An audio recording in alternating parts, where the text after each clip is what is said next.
All right, so we just recently finished the headline for NGS, and it was all right. We're just going to go ahead and go over everything you need to know, all the important information on what's coming up this month in NGS. That's it. That's the why are you still here? All right, so we're here over on the on the I guess it is NGS. I don't know what to even call it at this point.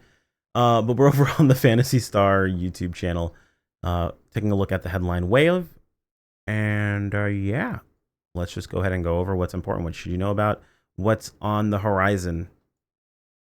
So, start things off, they talk about the new LTQ, Huzzah, Summer Night. It is a new style of LTQ. It looks like it's basically supposed to be like summer fun stuff. So they have it in Ratem, which I guess is because it's hot. Put it in the desert-ish area. I don't know. Maybe put it like near the beach of Ratem. Might make more sense. But they're using the backdrop of Ratem for this one. It is a new LTQ overall. It's like a seasonal LTQ style thing. Summer Night. This is basically just a vehicle, not only to give us a new quest type, which seems to be interesting. It's like a bunch of carnival events and things like that. You got to go around and play in, fight some dolls and so on and so forth. And this is going to be a vehicle to deliver. I think it's here. Yep. The upgrade to new equipment. The 14-star Avalto armor series will be going to 15-star. Now, they specifically mention it's going to raise these Savalto armor raises both HP and PP, while Savalto armor Lise gives a large boost to HP in exchange for lowered PP. I don't think this is going to reduce the amount of PP you have, but I think it's just going to be less PP than the Avalto armor provided. So this is going to go to our 15-star armor. This is going to be the upgrade. This is the first upgrade, of course. We likely will see maybe one more or 2 hour upgrades to this. I don't know. Sure, it might just stick to this moving forward, but it is the Savalto and the Savalto Lise. Lise being the HP variant this time around. Since last time we got a PP variant, this time we get the HP variant. They did not specifically state this is going to increase the power of the units, meaning that if anyone who didn't upgrade to the Avalto series armor because it was only a 0.2% increase based on what they had previously, then you probably still aren't going to be inclined to do so now. However, the cost for upgrading your units and things like that is actually pretty reasonable these days. You'll really need to recraft an entire new unit outside of course, the expensive capsules, but those will be rotating back around. It's just you pick them up when they rotate back around if you're in the situation where you absolutely need them, or you can just always wait until you transfer your gear over via the Augment Transfer Pass system when you get enough vouchers. And it's just going to require 75 of the, of the Vances or whatever they're called. And then, of course, Pog Grinders, because it's always required Pog Grinders because, I don't know, I guess, need to use Pog Grinders for everything.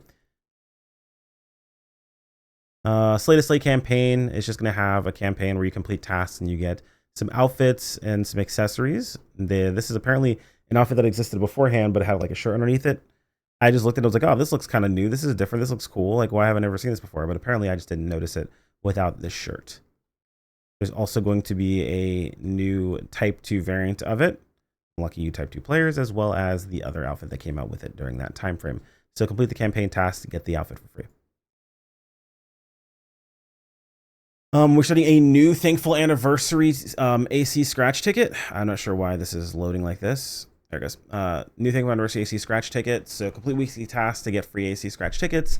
You can use those to grab the AC scratch stuff. And then, of course, there's a bunch of extra bonuses and things like that in between. So, yeah, not really much to talk about there outside of just, of course, the beta reactors, the silver scratch ticket, Big Bang scratch tickets, and then, of course, the tickets themselves for these. Thankful Scratch Ticket Bonanza campaign. So this is just me a way to get a bunch of Thankful Scratch tickets.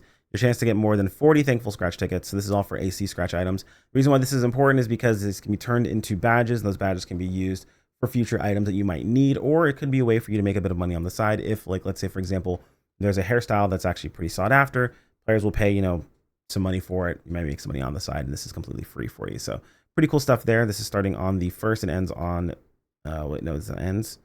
Thankful Scratch tickets from pre-announced urgent campaign starts on the 29th of next month. So pretty cool stuff there.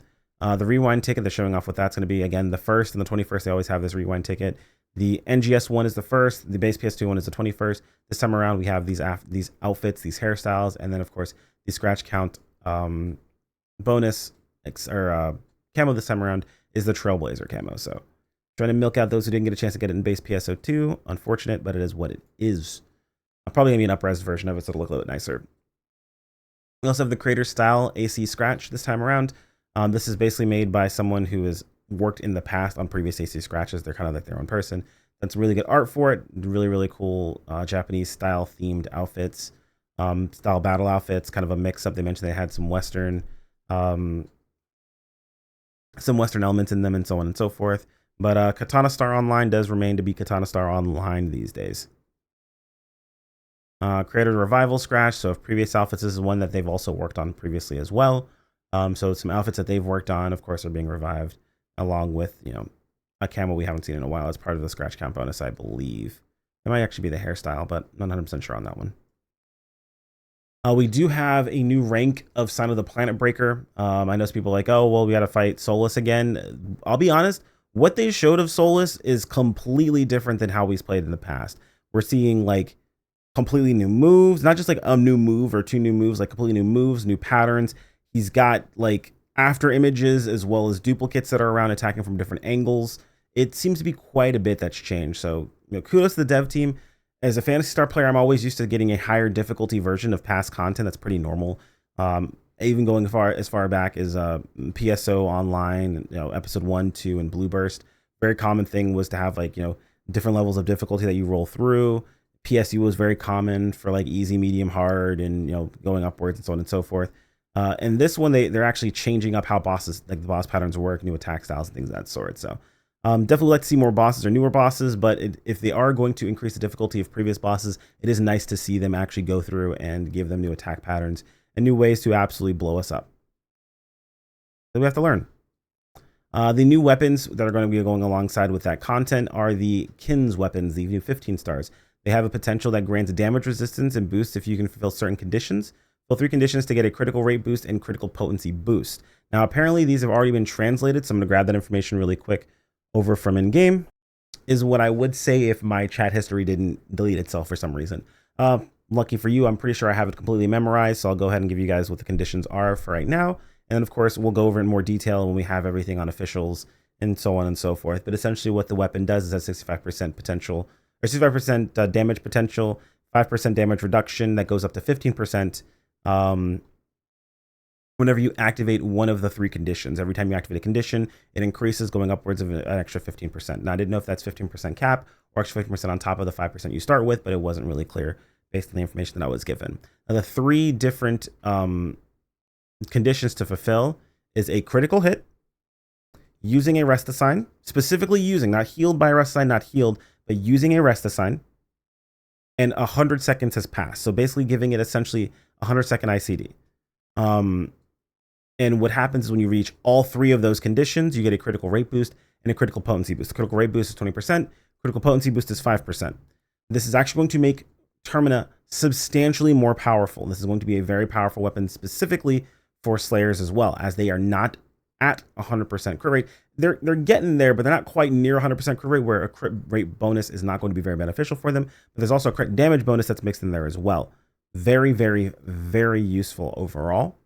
Going to be very strong for Slayers. We may be moving into a meta that favors just raw potency as opposed to potency plus potency floor as much as you can actually get overall. So those of you guys who are running over 600, over 700% potency and ignoring potency floor, this weapon's going to be very valuable for you, as the crit rate's going to be quite high. And because one of the conditions is specifically use a rest assign, that will allow you to decide when you get that crit rate bonus. And it only has a 100-second cooldown in between use cases, meaning you'll likely have it for each one of the downs that you'd get on a boss or an enemy. So pretty cool stuff there. I imagine there's going to be some way of being able to tell when the potential is active versus when it's not active. Based on the weapons that we saw here, you couldn't really see a difference here. I'm seeing like, it's blue on their back, but red here. I'm seeing flames here, but no flames here. It just depends on how the weapon itself works or what the tell is going to be for it. But it is seeming to be a very powerful weapon. The one thing I did forget to mention is after the condition completes, you get back a rest assign. So it's going to take care of its own rest assign use cases. As long as you have a rest assign to use, you'll get back a rest assign regardless. So that's pretty dope and how that works out. We also have a new augment, the Peta Trial. So Peta Trial is going to be, looks like 6.5% potency, 1% damage resistance, all down resistance plus 5%, and plus 5 PP. So it's going to be a replacement for Terra Trial. Terra Trial is going to be used, I think it's like 10 Terra Trials and 50 Refus Trials to make a peta trial, I would highly recommend you not just buy them out right now. Players are going to be buying a ton of them to try to stack them up and then try to sell them to you at a higher cost. That's very silly. Current content drops Terra trials outright, and then the new content will likely drop them by the bucket loads. So if you invest in it right now, it's likely going to cost you more money, unless you're trying to, of course, scam other people who don't either watch these videos or aren't thinking for them, or are thinking for themselves and thinking poorly. So just keep that in mind as far as what you're looking at here. New mission pass. The mission pass is still the mission pass. The only thing that's worth mentioning here is they're remastering Rainion as Rainion for the NGS version of him. So that's pretty cool. I think that's it. And then, the accessory revival that's coming out. Accessories, you like them? Cool. Get them here. That's pretty much it. Moving on, we have the second half. So let's jump over there.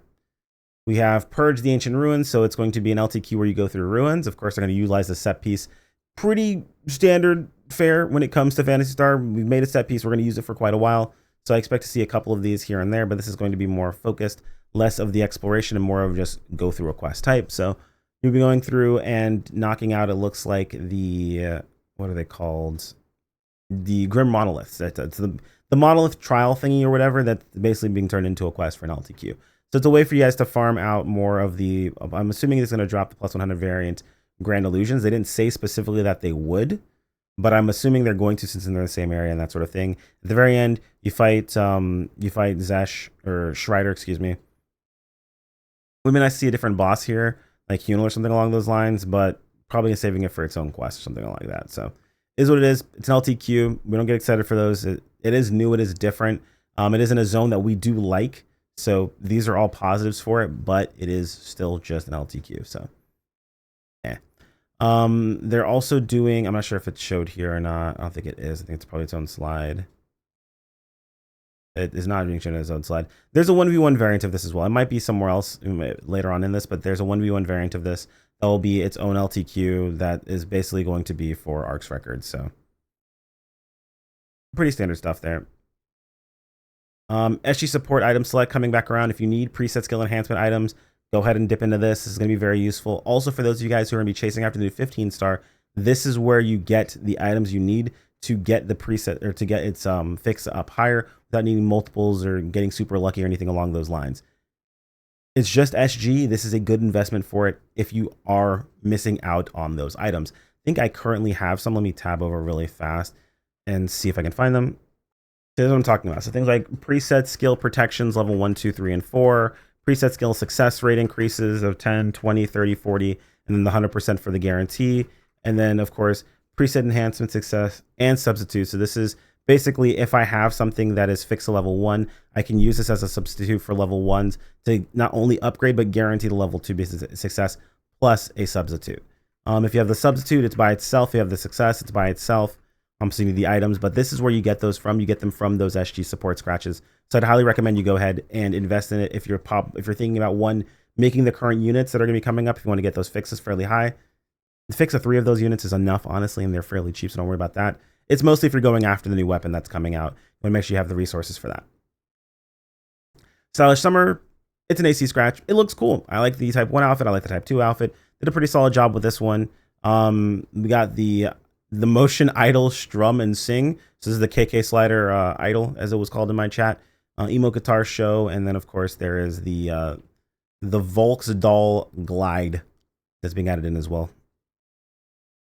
PSO2 memories. Again, this is the usual 21st, first, blah blah blah blah blah. Need I say more? This is the 1v1 Shredder fight. This is most people who want to get it fighting specific bosses.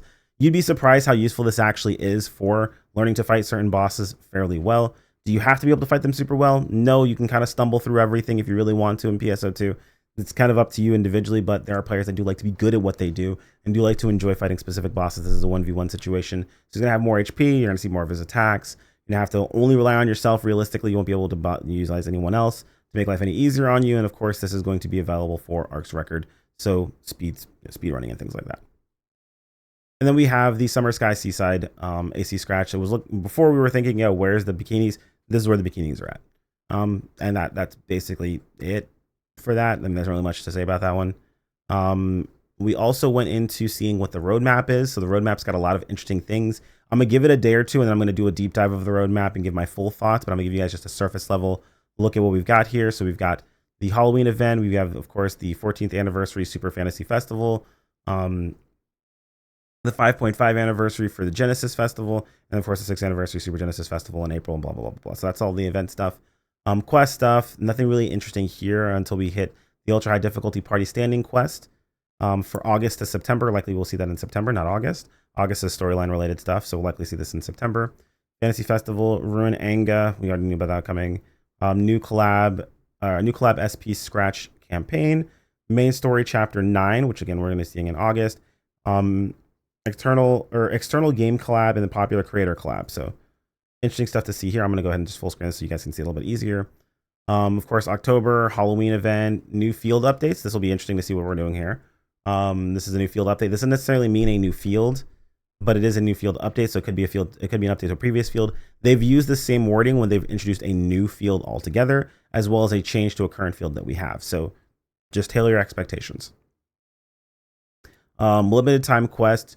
Relay quest is interesting because we haven't had relay quests in a while. So relay quests apparently are going to be coming back. Not sure how they're doing that, but we'll have to see how that works out. Limited time urgent quest, whatever. Ultra high difficulty standing party quest. We can see the boss right here, so that's fairly interesting. Class level cap raise to 125. Level cap raises aren't really all that interesting anymore since you don't really increase the tree.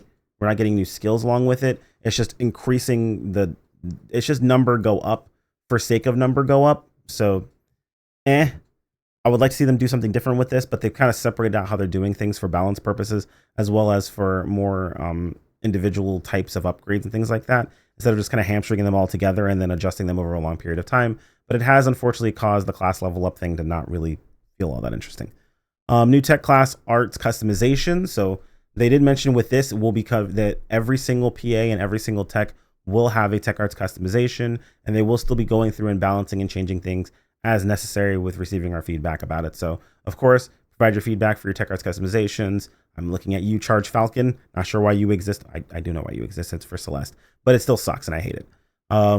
Would have liked that to have like a charge parry and a charge parry mechanic, but that's besides the point.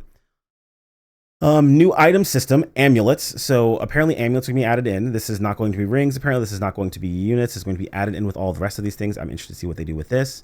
Hopefully it's better than how rings came in. Rings were very, very expensive, of course, since they were brand new. But then by the time they started dropping more often, they almost became pointless because of how often they were dropping. That to make the ring cost more than actually getting a hold of the rings to begin with, because the combination of them was really, really expensive too. It was basically like, I don't know, like 5-6 mil just to create a ring all the way at max level, which is ridiculous when it comes down to Meseta, in my opinion. It's kind of a steep cost, if not more. New enemies, new large boss, we knew that, of course.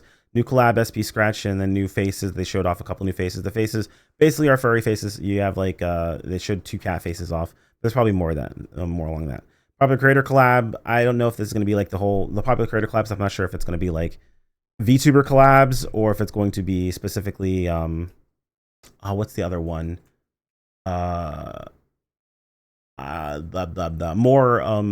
More AC Scratch artist collabs. So the other one that we saw, of course, was someone who worked on some outfits previously for AC Scratches. They're giving them their own collabs. So I'm not sure if that's going to be what they're looking at here. New quest categories. This is new. This is a whole new type of quest that we've never received before, is what they mentioned. So that's going to be interesting. Limited time quest, urgent quest, limited time selector, or limited time sector. I'm not sure what that's all about, but that's going to be interesting to see. A new rarity equipment. It could be Legend 4. Could be, it's too early for past 15 stars, which we will likely moving past 15 stars. 16 stars have existed in the past beforehand. And of course, they can do like EX star 1, 2, 3, 4, and all the way back up to 15 as well, which is just like a past 15 star thing. So it likely is going to be like Legend 4, though. So probably an upgrade for those. A new weapon, new large boss enemies. I don't know who this is supposed to be. That looks like a sword on his back, whatever this is supposed to be. Who knows? Free AC Scratch items update, free SG Scratch target items. Main story chapter 10. This will likely explain what's going on here. Anime collab, novel collab. Another new field update. New quest category. Again, this is a whole new type of quest apparently. These might be the same quests. These could be different. They mentioned the new quest category, but they didn't say these were specifically different. So this might be that new type of quest but another version of it. High difficulty party quest. And they mentioned that this is going to be nothing like anything we have, by the way. So it's not going to be like, oh, with Splinter Realm, we already have that. Blah, no, it's supposed to be nothing like we've ever had. So that's all it's supposed to be all about. High difficulty party quest is, this looks like it's going to be, what's his face? Like maybe a starless version of the big mech that why can't I remember his name? You guys know who I'm talking about in the comments, so feel free to mention him in the comments. You guys know what I'm talking about. But yeah, anyway. New SP scratch ticket item collab, popular creator collab, again, same thing as beforehand. And then April and on, we have new field update, again, same thing I mentioned beforehand. New action system is very interesting. They mentioned they're not going to explain what this is until the next issue of the roadmap, which is likely going to be at the end of this year, early next year. So we're not going to know for a while what this is, but I am interested to see what that's going to be. New enemies. Interesting part of new enemies is there's no silhouette, no nothing. So, and then main story chapter 11 is going to be in April. So we can see August, December, April. This sticks to the 4-month regimen that they talked about. I'm not sure if that's going to continue. We'll have to see.